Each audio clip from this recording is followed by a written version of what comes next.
All right. I'm Darren McCarthy. And I'm Dan Fury. And this is The Fundamentals. Yay. With a guest. Hey, we haven't done that in a while. No. I guess Neil was our last guest. Yeah. So strokes. Yeah. Stroking out. Yeah, we always, we bring in a guest for the medical kind of stuff. Yeah. Today is no different. Not at all. We have Charli Zarosinski, a practicing midwife, which is what we are talking about today. Midwifery. Midwifery. I love that word. Yeah. Midwifery. Yeah. Hi, Charli. Hi. Hi. Thanks for being here. Yeah, I'm excited to share. Yeah, thanks for taking time out of your busy baby schedule. Busy babies. So you said you had 2 births in the last 2 days? Yeah, I would say in the last 36 hours, I had 2 births. Whoa. Mm-hmm. So you're a little wiped out. I'm a little tired. Yeah, my brain's working a little slow. Woo! Because midwives, normal business hours don't exist. No, Babies come when they come. we do it all. Yeah. Do you have your own business? I do. So, And what's it called? my my practice is called Hearth and Home Midwifery, and we are in Portland, Oregon, and also in Hood River. Mm-hmm. Oh, nice. And it's you and one business partner? Yeah, Sarah McClure is the name of the other midwife in my practice. And we are both certified professional midwives and licensed direct entry midwives in the state of Oregon and the state of Washington. Direct entry is a term that I came across that seems to be specific. Yeah. Is that true? Yeah. We'll get into that, I guess. So Darren has a 3-year-old child and one coming very soon, in the next month or so. Mm-hmm. You had a midwife for the first one. Yeah, so we went through the midwife center at OHSU and had a great experience with the first one. So we're going to go we're doing the same thing. The second one just kind of hit me again. Give me another, please. I don't want to see the bottom of this birthing center,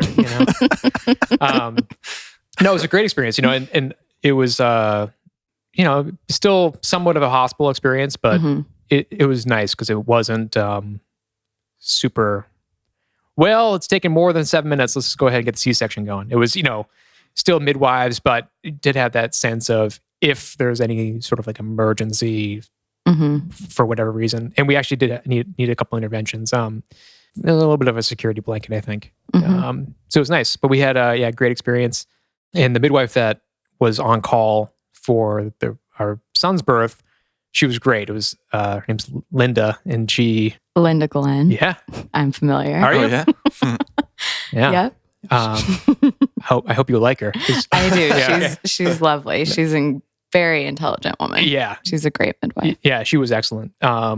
She kind of seemed out of time in a big way. And the first time we met her was, the night that our son was born. But I did a little bit of digging afterwards, and it seemed like she got her start in the mountains of like the Appalachian Mountains. Yep. I mean, to these completely remote communities. And I've often thought that, have you guys seen Cold Mountain, the movie? No, I'm familiar with it, though. There's Yes. a lady, like the goat lady that helps fix him up. Like that was Linda. Yeah, Yeah. I can see that. Yeah. Yeah. Yeah. And I think the midwife experience in general was the right way to go for us. How did you come to midwifery as a profession? Yeah. It's an interesting story, actually. So about a decade ago, I met a friend of Dan's, actually, and his wife was pregnant. And she had asked me if I would attend her birth as a support person. We had spent a little bit of time getting to know each other after this party, but I wouldn't say that we were particularly close. She had just shared with me that she thought I would be a great support person and she wanted me at her birth. So I did a little bit of research about what that really meant. She had asked me to be her doula. A doula provides physical and emotional and informational support to people in labor. So I decided, what the hell? I'm going to give this a shot. Had you ever taken part in any other birth before? No. Right. Nope. I didn't have any idea what I was getting into. Yeah. So I went on call for these folks and I attended their birth as a doula, and they were choosing to give birth in a birth center. So outside of a hospital. So not a birthing center, but a birth center. And at the birth center, she worked with, or she was supported by certified professional midwives.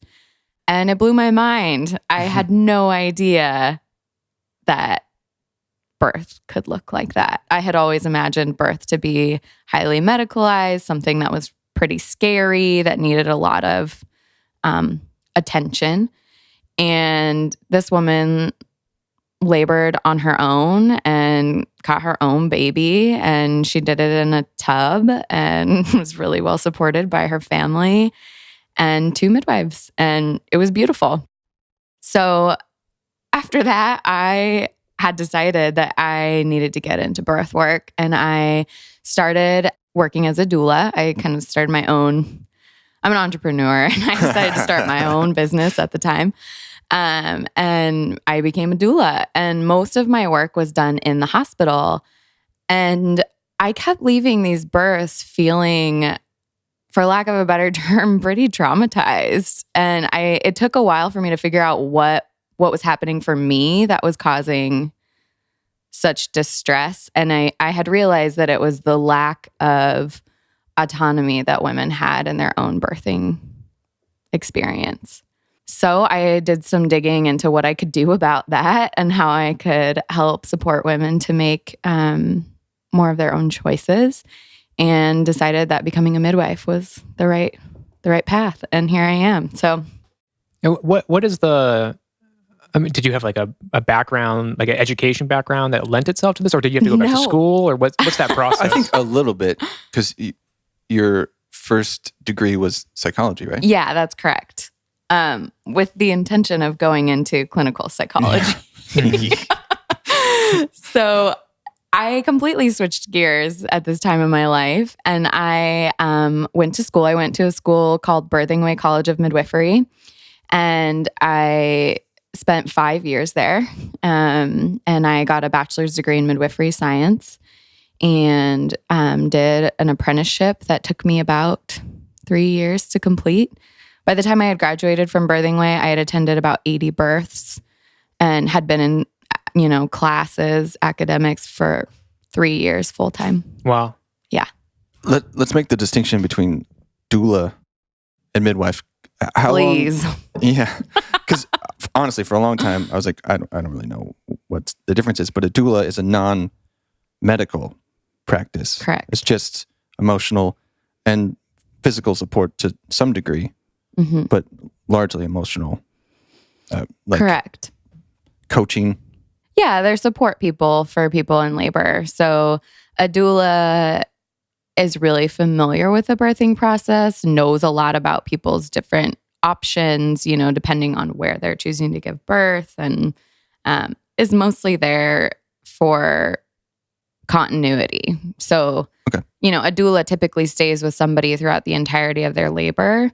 Whereas the typical birth in a hospital, you have providers coming in and out, and they can be different providers depending on how long the labor is. And a doula stays there the whole time, and in most instances anyway, and then provides a lot of physical, emotional, informational support. So how much training do you have to have in order to be certified as such? A doula takes a training that is typically 2 full days. Some trainings are different, but my experience, I attended 2 trainings as a doula, and each time they were 2 days, about 8 hours a day. And then you also have to attend 5 births, I believe, as a doula, and those can be in any location, to get certified. Huh. Mm-hmm. I thought it was more than that. So there is actually there's a governing body for doulas as well. I mean, it seems loose-ish. Yeah. I'll be honest, I was never certified. Yeah. Oh, really? Yeah, but as a midwife, I mean, there's certifications and Absolutely. There's a governing body that oversees it. You can't just say, I went to a birth, I'm a midwife now, here's my midwifery. Right. Yeah. Not if you're choosing to have credentials. Right. Yeah. Right. But if someone wanted to bring a friend mm-hmm. to act as a doula, mm-hmm. they're doing a doula's job, just maybe not in, not saying I'm a doula. Like that's totally fine, right? Yeah. Totally. In the sense that I supported this woman at her birth and I had but even zero birth experience. Even if you hadn't done any sort of training or anything, or did you do training before that? No. Oh, okay. I had no experience in birth so you other did the than doula Google. training after, yeah. Mm-hmm. Wow. Yeah. So doulas are not medical care professionals. They are really informed support people. Most of the time. Most of the time. Yeah. Yeah. And I think, from my limited experience of one birth, having been a part of that, it does seem that the number one most important thing is that the mother is comfortable and confident and is feeling like it's going, they have some control. Like you were saying, there's a little bit more autonomy. Because on the surface, it seems like even just the name, the doula, seems like it's kind of like hippy dippy, witchcrafty. But in the reality of it is having someone there to keep you confident. Like you don't need to be a medical professional to make someone feel comfortable. Right. It does seem like it is a valuable, even though they're not. Yeah, I got 7 years of medical training. It's like you don't need it really for that role. Right. I mean, the evidence that's available on doula support shows that by just having the same person in the room throughout the entire laboring experience, you make a difference. Yeah. In people's perception of their birth. In our when our son was born, there was a shift change. So the nurse that was kind of just helping, change. But I looking back on it now, luckily, I think it was early. It was like contractions weren't really kicking in to the point where my wife couldn't talk. Then the shift change happened. So I think it wasn't like in the middle of an 8-hour labor. It's like, hey, nice meeting you. I'm out. So I think luckily it was like early enough, but it was random. It was just randomly happened to be that way. Yeah, I can definitely see the value of having like the same person there. Yeah. Yeah. So what distinguishes a midwife from a doctor, nurse, hospital situation? Why is that a separate medical field? Yeah. So midwifery is the science and understanding of physiologic birth. So to become a midwife is to be an expert on natural physiologic birth. And that to me is very different than becoming a family medical doc or an OB. Baby catcher. So the ideal woman who, for a midwife, is a low risk birth. Absolutely. So for me, there are a couple different types of midwives here. Darren's talking about an experience with a certified nurse midwife. I am a certified professional midwife, and I do think that they are quite different. Well, it already seems obvious to me because you said you met her that night, whereas you would be involved in the pregnancy, the labor, and postpartum. Correct. Yeah. Yeah, that is one thing. So going through the hospital midwives, even for like checkups and stuff, you can kind of like, I have a preference of who I want to see, but there's a dozen midwives and, and definitely when it's go time, you don't know who's going to be on call. It's somewhat random. Yeah. So the continuity of care throughout the whole pregnancy, we've been pretty lucky. My wife has been working with the same midwife for the most part. 90% of the visits are with the same person. They have a great relationship. Will she be probably there? Maybe. not. Yeah. Most, I would say no. Yeah. It would be pretty random. Yeah, it'd be great, but that is definitely one drawback. And going into the labor, it would be a lot better if it was, someone that you knew and had a relationship with. Based. How many labors in like sitcoms and TV shows have you seen where they're like, "You're not my doctor. Where's my doctor? I want my doctor. Yeah. He's on vacation." It's amazing how often that happens Really? in real life. Yeah, I still support women as a doula, if they can't, if home birth is not right for them for one reason or another. I'll support them as a doula in the hospital. And we talk about this stuff prenatally, that likely they will not have the care provider that has been caring for them prenatally at their birth. And people are still so caught off guard by it. But it's really unfortunate. Happens all the time. So that's I see that as a great value to midwifery, in that we are planning, us with you, to be there when this happens and afterwards. So it's a continuous care experience. And also, this gives women the ability to choose their environment outside of a hospital. It could be your home, it could be a birthing center, it could be a bathtub, it could be not. It's really up to them. And that I think the primary thought of midwifery is birth is a natural experience, and whenever possible, it should be treated that way.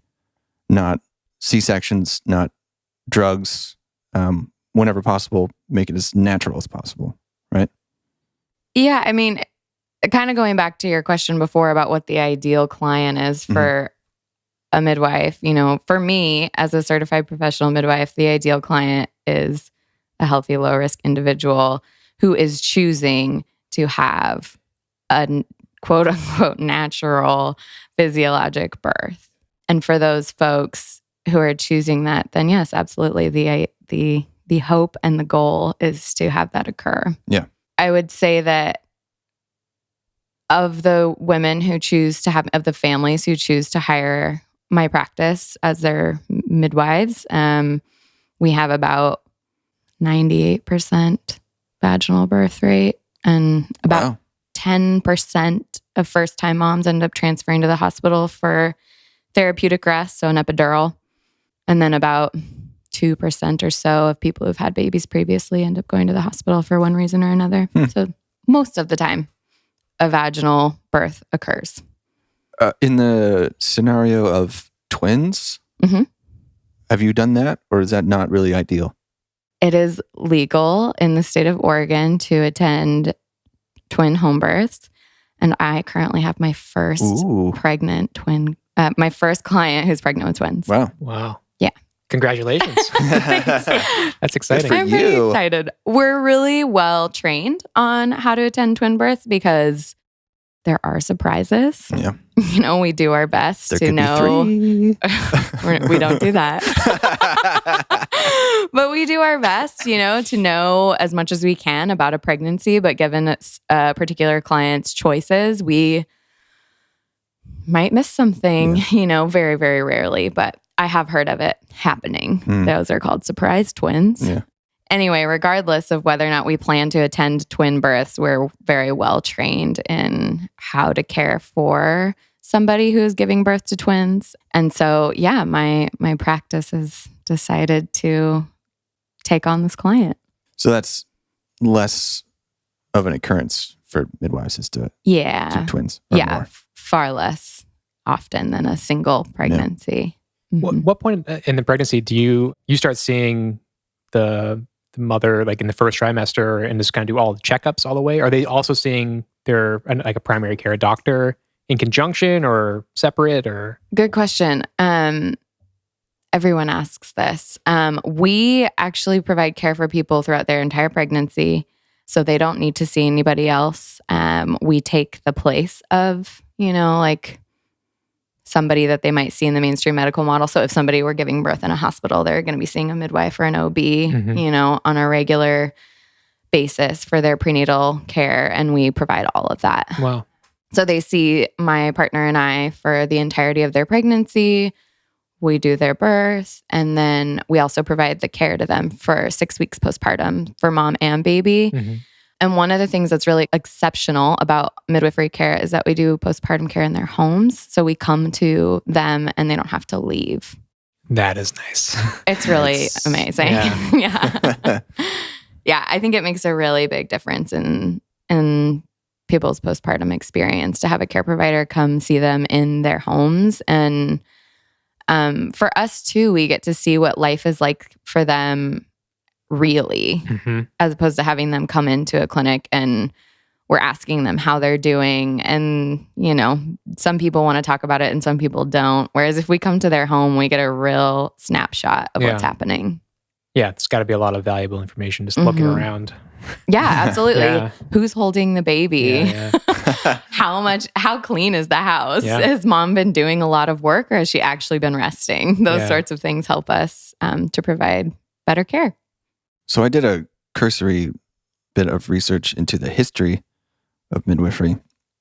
I didn't know it was such an ancient practice, even in ancient Egypt and ancient Greece. But those were largely, as I understand, slaves that would be used as midwives. But back then, it was possible for them to kind of lift themselves out of that by being a valuable asset in the community. And then most births for a long time were attended by midwives. And then in the early 20th century, doctors kind of usurped the traditional role and kind of pushed them out. And then in 1914 was when twilight sleep was introduced. Oh, yeah.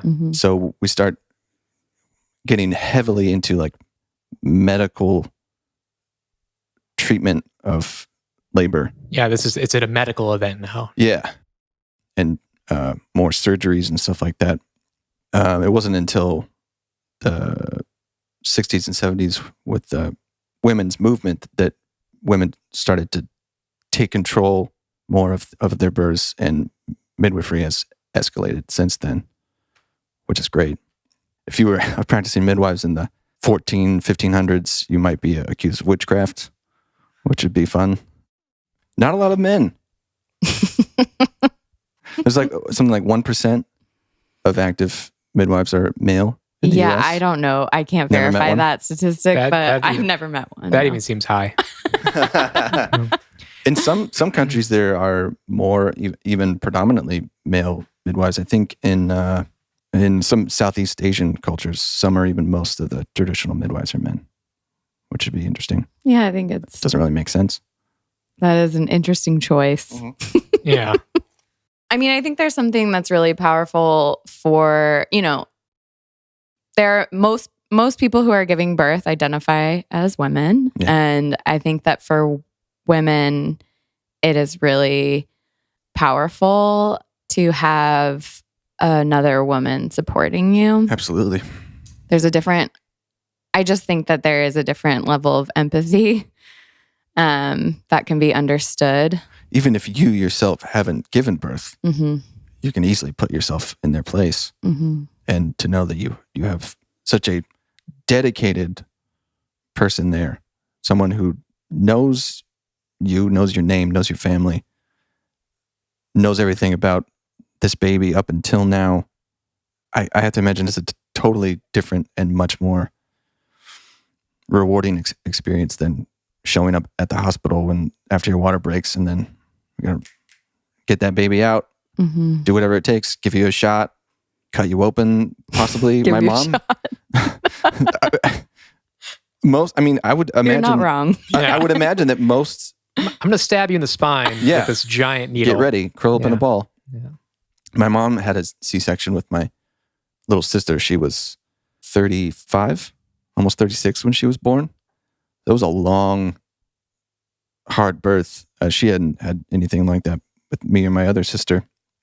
Cutting somebody's stomach open has got to be so intense for everyone involved. For the person who's doing that, and obviously the mother's going to be knocked out as much as possible, but Women, unless it's an emergent cesarean, are mostly are conscious usually for the cesarean, so they're not actually knocked out. But they have that sheet.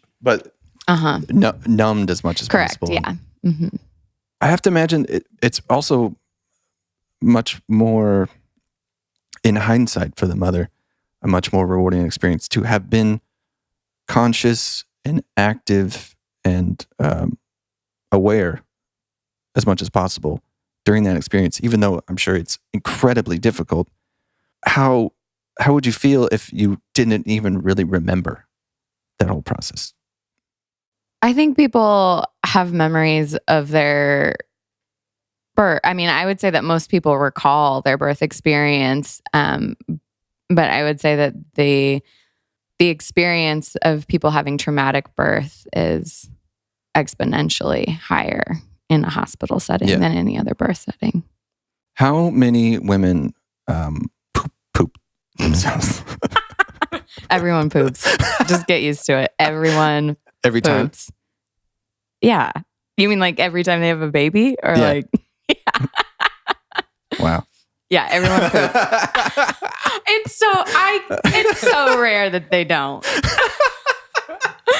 We're all prepared for it. It's just gonna happen. That's fantastic. Yeah, it's funny because that is one of the things that many people are concerned about.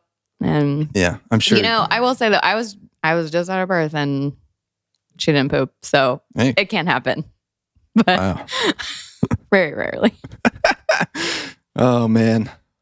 Back to most midwives being women. All midwives are women. Yeah, we can say that. Let's not pretend. Apologies to Greg, the one male midwife that's listening. Maybe. Do you have a sense of, all right, so in your own experience, you participated in a birth and then that set you on this trajectory. Mm-hmm. Do you have a sense of, because I can easily imagine that would be a common thing. Like if you were a woman, even you hadn't had children of your own, but just experienced another birth, that would be a strong motivator. Do you have a sense of that? Of how common is it that, a woman graduates high school, goes to college, kind of already on this path of being a midwife? And what's the percentage of had some experience or even like a friend who had a baby or something that sets them on this path? Mm-hmm. I do think, I mean, at least in my experience, my colleagues, my friendship circle within midwifery, there's only one person I know of who graduated high school and it's like, I want to be a midwife. Right. The majority of us, it's like the second profession we've chosen. Right. Like we've gone down a path and then somehow we were redirected to midwifery. And, like folks that I went to school with, there's a wide age range, but I would say most of us were 30. Yeah, I can totally see that. Just, it is I had no draw to become a midwife personally, but I can it's like an insanely powerful experience. And certainly having, it was my own kid being born, I'm sure that played into it, but just watching the whole event and then I don't understand how, I think there's no other way to feel afterwards other than like, wow, that was, awe. Yeah, it really is. I imagine, and I kind of wonder that about, let alone like you helping someone else during their birth or birthing process, but it's like if you are a first-time mom, how many first-time moms then go, I need to, redirect my life and become a midwife myself. In terms of midwifery, there's got to be something a lot stronger that pulls you to the work because it's incredibly hard. It's the most challenging thing I've ever done. And to like want to stay in it, even just in the education process, like you really got to want it. Mm-hmm. Yeah. There's something bigger at work for people who are choosing midwifery. And oftentimes we talk about how like you don't choose to be a midwife, like it chooses you. And it's like, if there's anything else in the world you could do, then do it. Yeah. But those of us who are midwives are like, this was it. There was no other option. What goes into the continued education part of it? Because it on the surface, and I think for people that have no experience with midwifery, either as a partner or as a mother, it feels like at once like ancient. It has that sense of like it's the natural process. It's without the intervention and everything. But how much of it is like there's emerging research or emerging information or practices? So like you've been a midwife for a number of years now. How much of your time is spent on like what's the latest and greatest in the field? Yeah, I mean that's ongoing. Every time we have a case where Sarah and I have to decide what kind of recommendation to make, we're looking at the current evidence. So we're constantly staying up to date on the research. We like to say that our care is evidence-based, but not evidence-limited, meaning that we're always doing the research and we're considering the whole person when we make a recommendation in terms of what's realistic for them. So constantly that work is happening every day. And then, of course, we have like the continuing education, units that we have to do like anybody else in a medical profession. You have to stay current, yeah. Yeah, so that stuff is happening annually. Mm-hmm. Wow. Yeah, but we're doing all our own research. We don't have, I don't have anybody. I don't have an office staff or an assistant who's doing my professional research for my practice. It's all me. What's your kind of your caseload? Yeah, good question. So my practice takes on 4 births a month. And those are midwifery births. So sometimes we take on a doula birth here and there, depending on what is going on and how connected we feel to the potential clients. So that, there's the due date, but obviously not always accurate. So that by taking on 4 births a month, are you saying that someone is 8 weeks pregnant, their due date is out a certain amount of time? I can only take on 4 people that are 8 weeks pregnant? 4 due dates a month is what we take on. Okay. Yeah.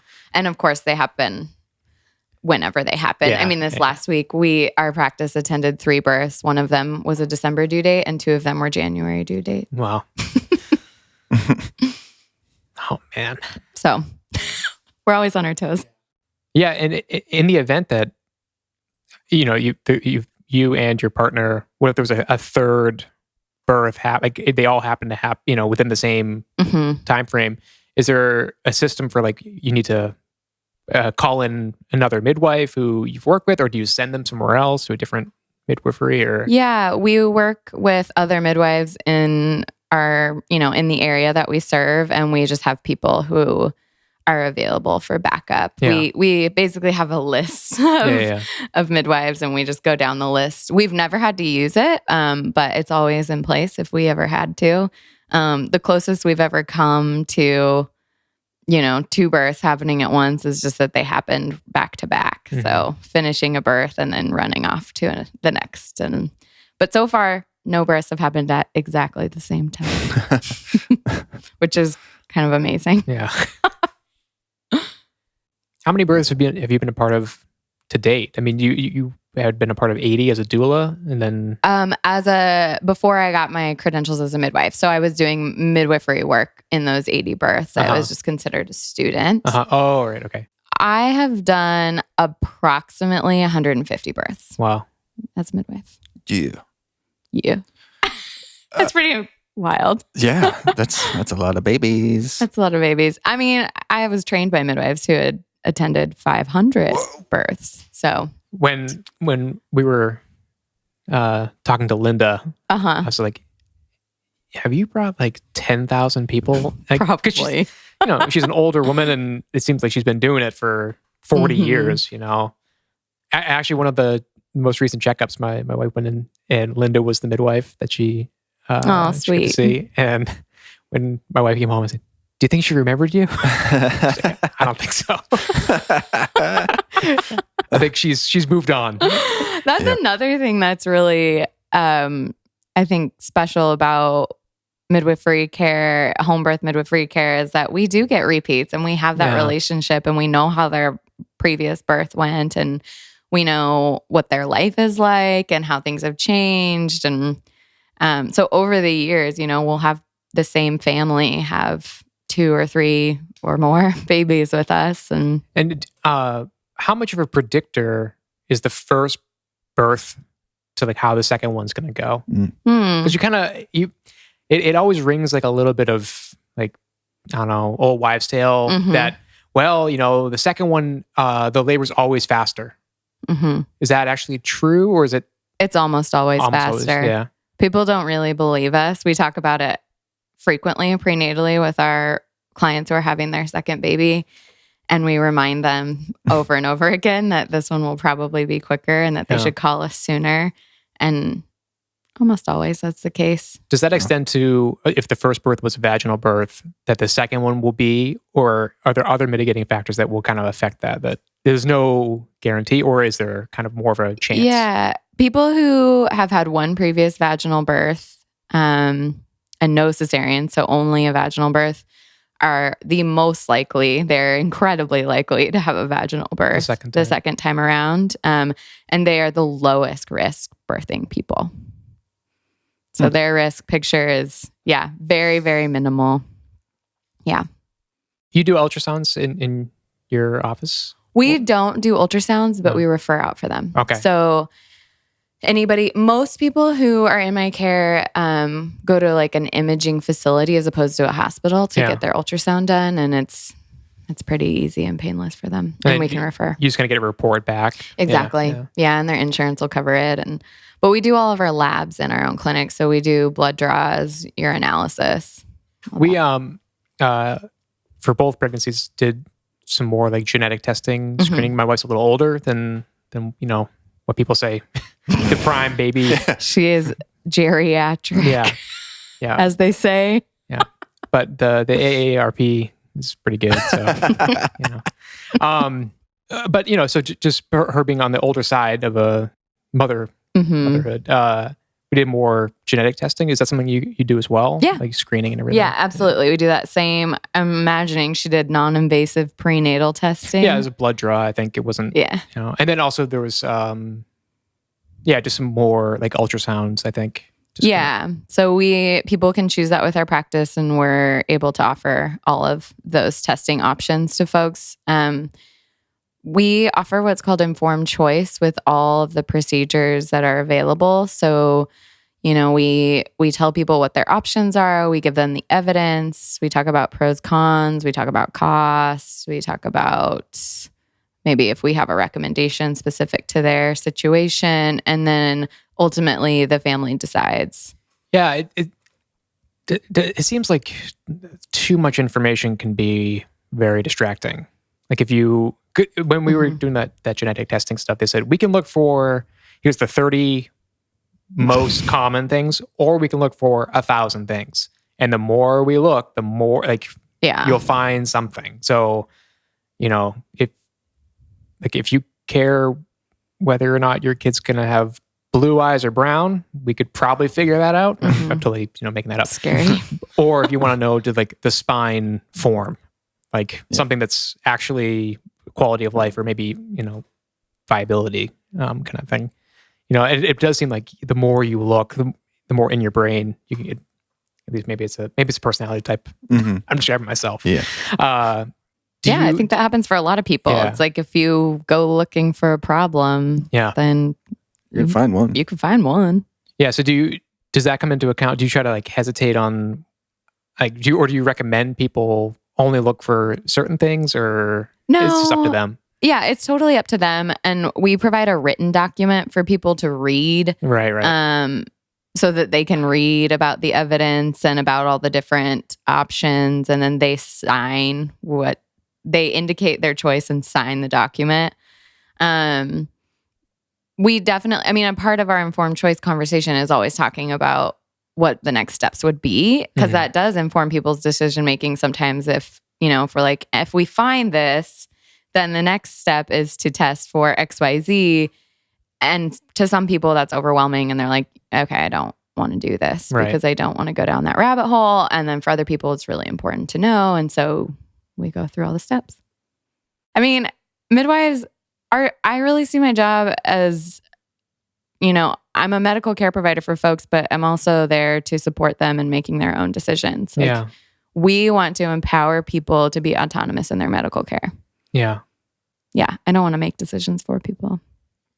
Yeah. I think having an advocate basically during the process seems to be huge. Yeah. Because if you do just show up at a hospital and turn yourself over to talking about like the twilight birth kind of stuff. It's just a procedure. Yeah, it's just a procedure, and you go in and you're going to wake up and here's a baby. It just seems bizarre to me at this point. Totally. I think it was in 2012, 98.6% of births were done in hospitals? 98.6. In 1900, approximately half of all births were attended by midwives, and by 1935, only 15%.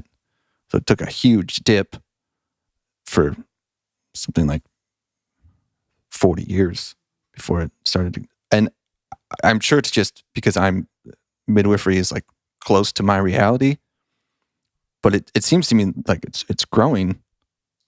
I think it is.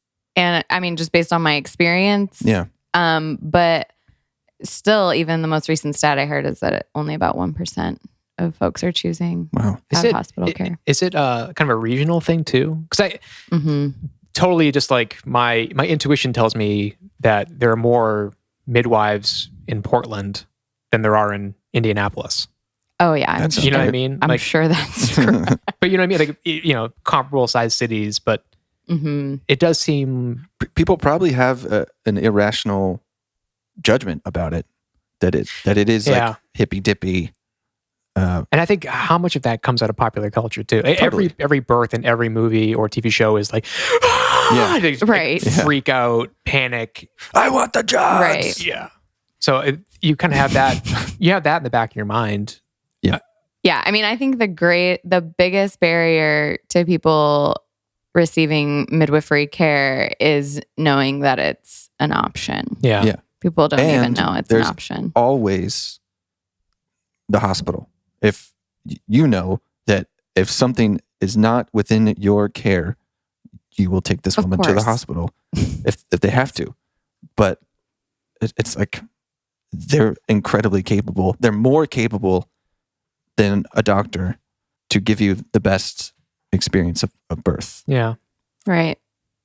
Amen.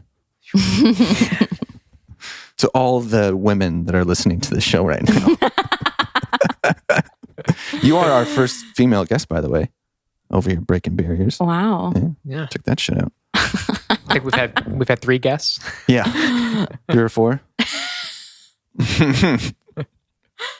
What are the differences for like the flow of oxytocin and like the hormone changes between a physiological birth and like a epidural C-section kind of birth? I mean, do the hormone levels reflect is it the same, or what's the difference between the two? Yeah, it's not the same. So in order for a physiologic birth to occur, we need to have high oxytocin levels.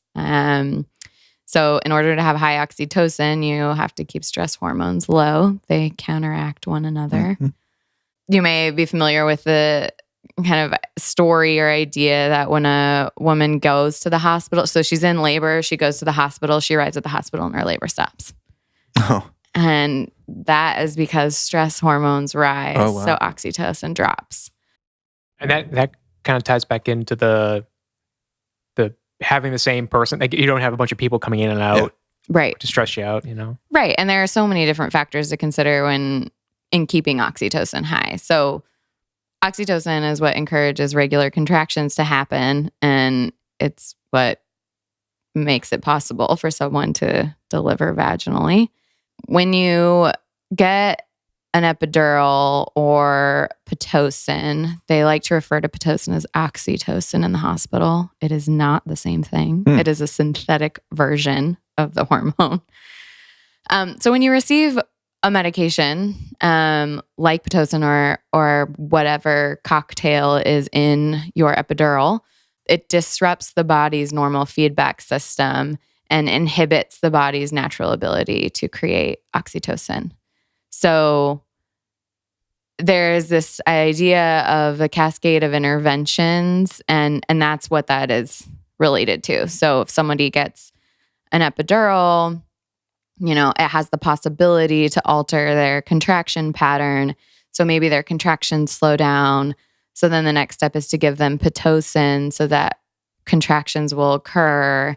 By giving them Pitocin, you're filling all the oxytocin receptors available on their uterus. And so their brain isn't producing natural oxytocin anymore. I guess that's what I was referring to when talking about the postpartum recollection of pregnancy. Is that if you're in a hospital, you're likely to be altered hormonally Yeah. So I would imagine it would affect your experience and recollection of that experience versus a natural birth. Yeah, I mean, that seems likely. I don't know. I haven't done a study large enough on that. Oh, well, take some notes. We'll do some research. We'll get back to you. We'll fill you in. We'll figure it out. Yeah. Just a couple guys. We'll mansplain Just a couple of dudes going out to the labor and delivery floor. Yeah, that's right. You better watch out. Might be another midwife center. Little competition. Dan and I. You will be the male midwives of Portland. Yeah. Breaking down barriers. Fun men, midwives. Yeah. Fun. The fundamental midwifery. The term direct entry. Yeah. What does that indicate? It just refers to the type of credential I hold. So to be a direct entry midwife basically means that you didn't go to nursing school. Oh, okay. And my training was done for out of hospital birth. So certified nurse midwives are trained for hospital birth. Okay. That is what their education is. Folks who become CPM, certified professional midwives, and then direct entry licensed midwives are trained in out of hospital birth. Okay. And can you kind of hold both credentials and work wherever, or are you basically picking a lane? Yeah, you mostly pick a lane. So I don't have hospital privileges as a CPM. I can only do birth center and home birth legally. And I don't want to work in a hospital. So definitely not. I'm fine with that. But certified nurse midwives can flip-flop more. So certified nurse midwives are initially trained in the medical model and they work in the hospital. And some certified nurse midwives, such as Linda Glenn, will choose to also do out-of-hospital birth. So Linda has a home birth practice that other CPMs kind of run with her. Mm-hmm. And I've worked with other CNMs along the way who've done home birth. I do think that probably because of our trainings being different, our styles are different. Yeah. Mm-hmm. How many, what's the comparison between home births and birthing centers in your experience? There's nothing that is different other than the literal location of the birth. Well, I mean, what is the frequency? Like, do you do more in a birthing center or more? I only do home birth. Oh, okay. Yeah, I could do birth. I don't work in a birth center, so I only do home birth. Okay. I'm glad you brought that up because there's a huge misconception that a birth center is safer. Right. People often say like, "Oh, I decided to give birth in a birth center because I wasn't totally ready for home birth, but I wanted something that was a little safer." There's no difference. Yeah. The supplies is exactly the same. And is there always water involved, giving birth in a tub? That's up to the laboring person. Yeah. So in a birth center, they usually have built-in tubs that are big. They're like jacuzzi tubs. Mm-hmm. And at home, we bring a very large inflatable tub that 2 people could fit in. Oh, cool. And we just fill it up with their hot water heater and someone can labor or birth in the tub. I have to imagine giving birth in your home has to be such a more satisfactory experience. Like you were born in this house. You know what I mean? I mean, I like the idea. I like that idea too. I think it's pretty incredible. Yeah. Yeah. I mean, people are over the moon about their home birth experiences. Yeah.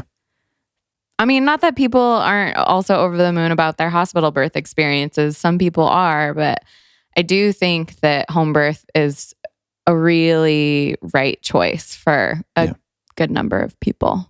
Rarely have I attended a birth that actually happened at home and someone was like, "Oh, I wish I hadn't done that." Really? That doesn't, people are stoked that they had a home birth and they feel really empowered and incredible about it. Definitely. Do you have clients that had a hospital birth with their first or a previous child and come to you? Or we have a lot of people had their first baby in a hospital and learned through that process that wasn't what they wanted. And then they come to us for a second baby. Yeah, I wonder. I don't think we're having any more kids, but Yeah, you should give it a whirl next time. Next time, get a little punch card. And, well, it's one of those things that is like there's only so many ways to run the experiment. What you can't have the same birth twice, so we can't really do apples to apples comparison. But yeah, it does make sense to me. And coming back to being more comfortable, Yeah. I think people are more motivated to research their options if they've had a traumatic experience before. So if they didn't like their hospital birth for one reason or another, they are more motivated to seek other care options. And I think that's why we end up with a lot of people having their second babies at home. And the first baby, for a lot of people, it's just that they're going with the grain. They're just like, this is the way you do it. Yeah. This is what, culture tells me I'm supposed to do when I'm pregnant. And they don't even realize that they have another option. Have you, in the course of, I have a friend an acquaintance, I guess, that did a home birth, and her older child was like totally there and present. Yeah. Is that common? It is, yeah. It depends on the laboring person for sure. I have a lot of siblings, a lot of clients who've had older siblings at their birth, and it's beautiful. And we love to include them. And backing up a little bit, there are always, in my practice, 2 midwives attending a birth. So there's always someone for mom and someone for baby. So when somebody's laboring, we often have like the hands to kind of support the involvement of an older sibling. And then on the other hand, some people really have to have their older kid sent away because they have to be able to turn that mom part off so that they can really get down and labor and have a baby. We see that frequently actually with people who have, maybe a 3-year-old around who have had just contractions on and off for like a day, and they don't understand. They're just kind of suffering and not understanding what's happening. And then they send their kid away, and then they have a baby like 4 hours later. Yeah, something tells me that would be the situation with Leo. With Leo. Yeah. Dude. Yeah. Get out. Get out of here. Yeah. Where's dad in all this? What is your experience good question. with fathers in this? Yeah, are dads in the way? No. We love dads. We involve partners as much as they want to be. So, the other great thing for partners is that if you're in your home, you're also a lot more comfortable. Yeah. So you can eat what you're used to eating. You could wear whatever you want to wear. You could fall asleep in your own bed if you needed to. Yeah. Like there's a lot of things that I think make partners feel more at ease at home as opposed to being in a hospital room that's unfamiliar to them. And I think when you're in a hospital room, you feel like you can't leave. Like you can't leave the side of your partner who's in labor. And when you're at home, you can move in and out of the room really naturally and take breaks as you need to. And you got this, hon? All right. It's not quite like that, but you can go pee without having to go down the hallway through some like security doors and blah, blah, blah, Yeah. So anyway, they're really hands-on at home. And we let partners, is not the right word. We encourage partners to catch their own babies if they want to. Oh, yeah. We encourage them to do skin to skin with babies as soon as they're able to. They're really involved. We have a relationship with both parents. At least we try to. We try our best to include them as much as we can. All right. So if my wife and I decided at the last minute we want to not do the birth at OHSU, could we contact you or another midwife and do a home birth like at this point? Or would you need, like, I don't know you, I don't know your case, or I don't know.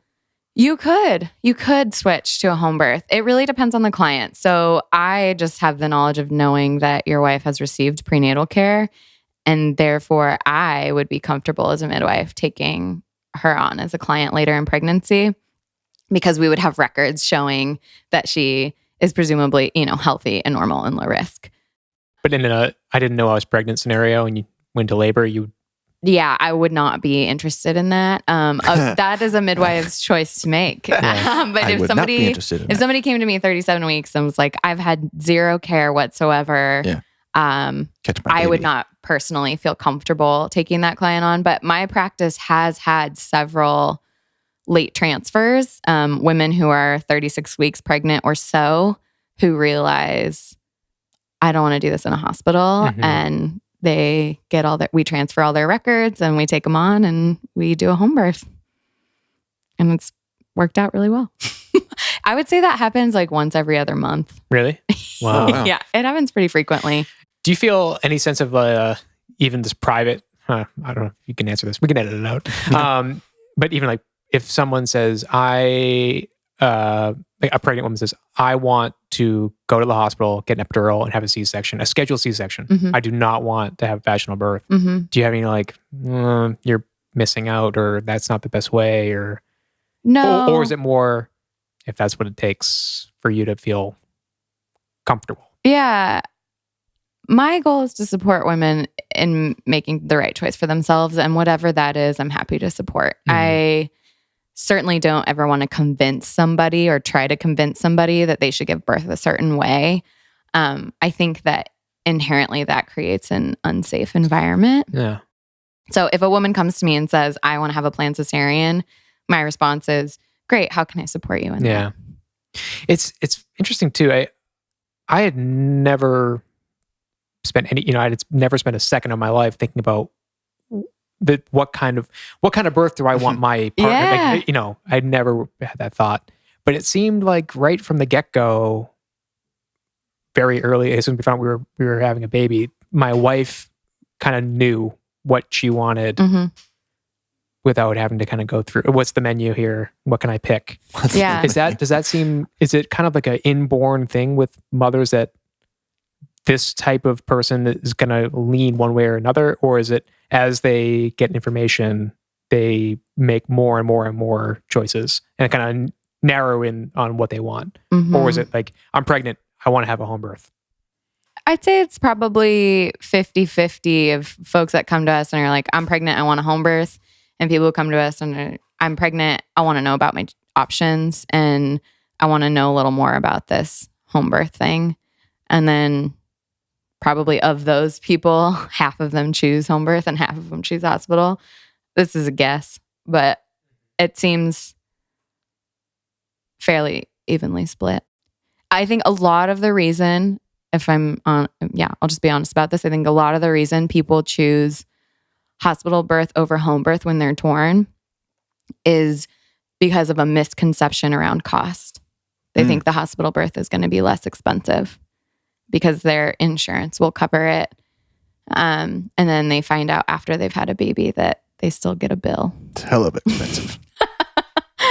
Yeah. So does insurance cover home births? Is that? Insurance does not currently. Well, okay, I'll back up. So most midwives are out of network providers. So insurance can discriminate. I'm not really sure that it's legal, but insurance does discriminate about home birth. So they'll say like, yeah, we'll cover a midwife. A lot of my clients' insurance will say, we'll cover a midwife. We won't cover a home birth. Bullshit. So in Oregon, where actually midwives are doing a lot of work around the legislative process. And there's a bill coming up in February to try and make it so that it's illegal for insurance companies to discriminate against birthplace. Great. So fingers crossed that goes the way we want it to. So a lot of insurance does cover a portion of our care. I would say that most of my clients get back, I don't know, like 30%-ish of their care. Or they get their deductible met. At the very least, they get their out-of-pocket max met with our care. What is the average cost, before insurance, before everything, for a birth in the United States? Well, it differs. So home birth, our fee in Oregon the average is about $4,500, but that's for prenatal birth and postpartum care. And it's inclusive of all labs. So all the care, everything leading up to it. Yeah. In the hospital, I believe the average birth is approximately $20,000, and that's just the birth. That sounds about right. Yeah. It costs so much to So stay in the hospital. Yeah. Ridiculous. So the cost it's very, very different. Yeah. And I think that people don't realize that until after they've had a baby. I was surprised to see the differences in how midwifery is accepted in the culture of different countries. Like in Sweden, it's super popular. Almost most births are attended by midwives. And in Canada, it wasn't reintroduced as a regulated profession largely until the 90s. Wow. Up until early or late 90s, early 2000s, it took a lot of lobbying in order to get that integrated into the public healthcare system. In 1981, a midwife in British Columbia was charged with practicing without a medical license.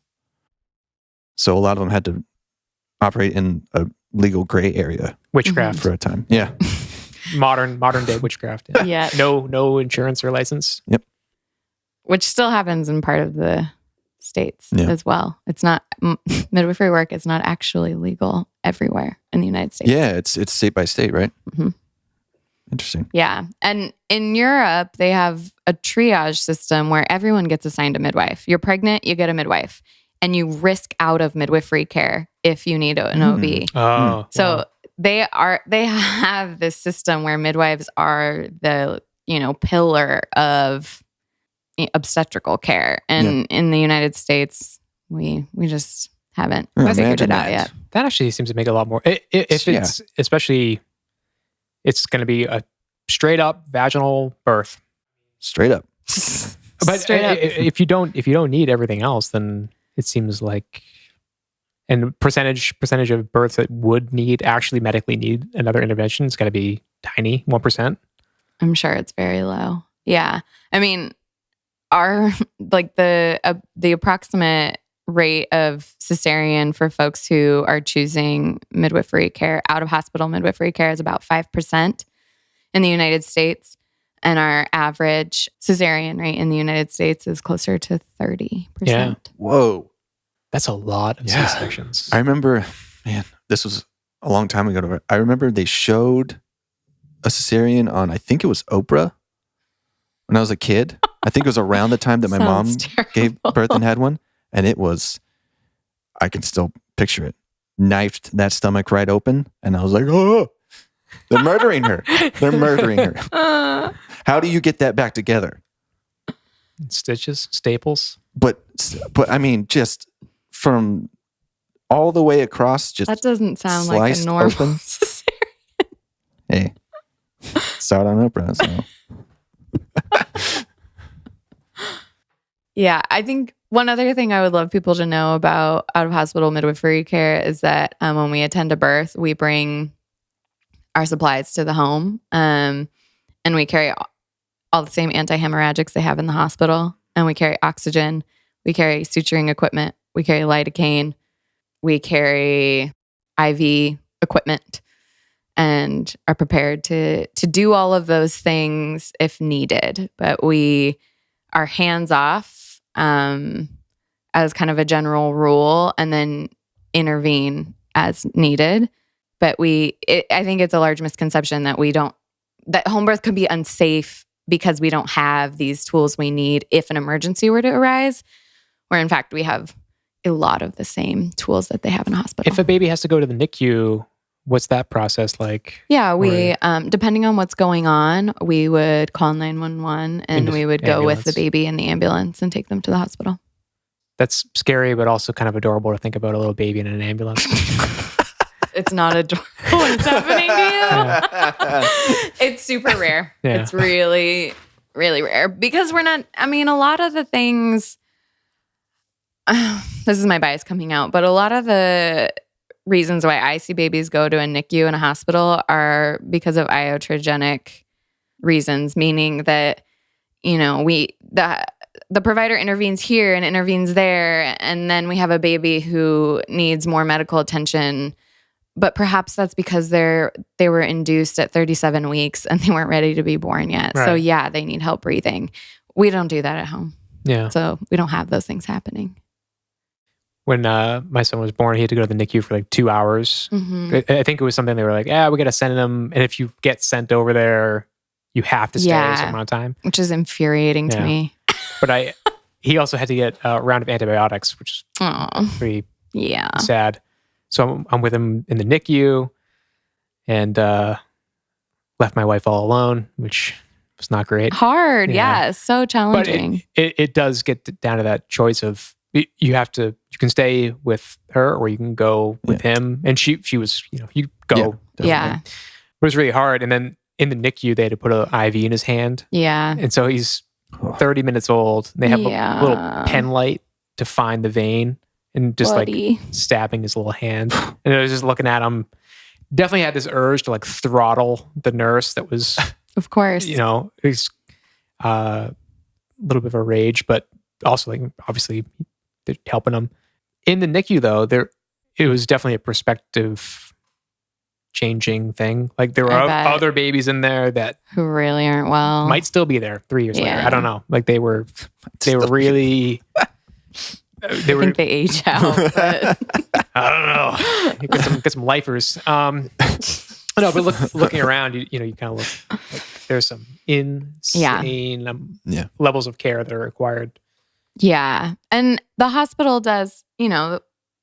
Everybody gives birth there, so they have high risk folks, of course, and we don't have that at home. So, we can't compare. It's not comparing apples to apples. Like the hospital takes on clients that we would never do at home. So those babies really do need help. Yeah.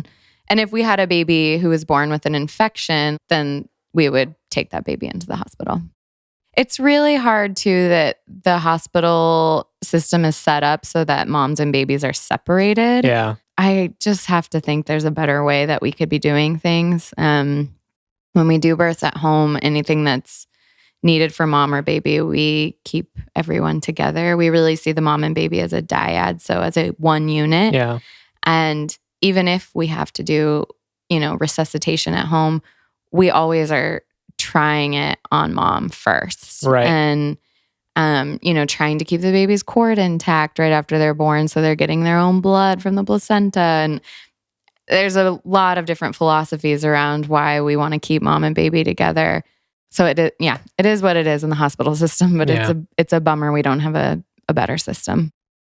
Speaking of placenta, what's the deal with ingesting that after birth? Well, it's a choice that people get to make. And why would you make that choice? Anecdotally, people report a decreased incidence of postpartum mood disorders, specifically postpartum depression. So people who are prone to depression might choose to consume their placenta. There is a theory that the placenta, we know the placenta contains lots of, minerals, vitamins. You treat it like an organ, so it's highly nutritious.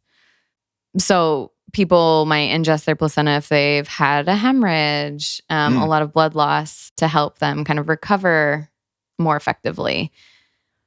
Most people who choose to consume their placenta in the area that I serve people choose to have it encapsulated, which means that I've seen you do that. It's really interesting. Yeah, most of my friends have seen me do some part of it at one point. So it means that we steam it and then we dehydrate it and then we grind it and we put it in a capsule. After all of that's done, I don't know what's left. But at the very least, placebo effect is real and people report that they feel better. Yeah. So I'm into it. Witchcraft. Yeah, I don't. Yeah, I don't know that I will eat my placenta, but I don't know. I'm not having a baby, so I might change my mind. Mm-hmm. Do you think midwives make a better laborer, or? Oh no, I think we can't get out of our heads. Right. Like you couldn't. Like if they're, I would feel like whoever the attending midwife would be like. Couldn't say anything out loud because it would just be what yeah we know too much. Insiders. We often speculate what it's going to be like for one of us to labor, and we all think we're going to be nightmares. Have you made any deals with your friends? Like, I'll be your midwife or you be mine? Well, I mean, Sarah and I have we plan to Sure. be each other's midwives. I wish That's Sarah about it. could be here. Yeah. She's off call and out of town. Yeah. So she's having a great time. Yeah. And you. And I'm really tired. Yeah. And we do actually leave town together 1 week a year. And we just hope for the best. Yeah. Everybody knows we're leaving. Right. We don't not tell people. They're getting death threats. But, Where's my yeah, midwife? Sarah, do this to me. Sarah and I have the same like really close friend group, and we do like getaway together once a year. And so we just shut down the practice for a week. But otherwise, 24/7, we're available. What do you think? I think this has been great. Yeah, it's been fun. Thank you very much for coming. Yeah, thanks for being Enlightening. interested. Definitely. Yeah, we've wanted to do this, I think, a year or two. Yeah. Since we started it up again. So Yeah, let Yeah. all your female listeners know. yeah, check it out. Hearth and Home. Yeah, where can they find you? hearthandhomemidwifery.com. .com. There you go. We're on Facebook. We're on Instagram. You can come into our office in person. We may or may not be available. Our office in Portland's on 40th and Woodstock in the Portland Family Health Building. And in Hood River. In Hood River, we're downtown right across the street from Providence. Okay. Excellent. Yep. Can't wait to meet this new baby now. Yeah. More confident. Yeah. So excited for you. It's going to be fun. Just tell your wife it's going to be shorter. Yeah. That was, And she's gonna poop. And she's definitely going to poop. yeah. No doubt about it. No, the first No time. doubt. Do you remember the first time? I do. Yeah. Yeah. Yeah. Yeah. Doves from heaven came down and took it away. You know? That's what they do. Oh wow. Well, friends, I realize the time and I have to run to a postpartum visit. There we go. Have fun. It's time for business. Yeah. Thank you very much for being here. Yeah, it's lovely. This is great. Thanks for doing what you do too. It's Yeah, really thanks awesome. for saying that. It's That's pretty incredible. yeah. It's kind of the most important thing than ever. Personally, I can say this is the perfect profession for her. I think it's completely the perfect Yeah, it thing. does seem like you fit in the mold of Yeah. who you would want to have helping you bring a baby in big to the heart. world. Yeah. Thanks, guys. I'll talk to my wife too. We'll see if we can get some business your way. Yeah. Got a couple weeks here, so Roll Yeah, her let in her there. know. She's got time. just got time. Yeah. Free interviews. We offer 60-minute consults to anyone interested. It's good to know. Yep. All right. Well, I'm Darren McCarthy. I'm Dan Fury, I'm Charli Zarosinski. and this has been The Fundamentals.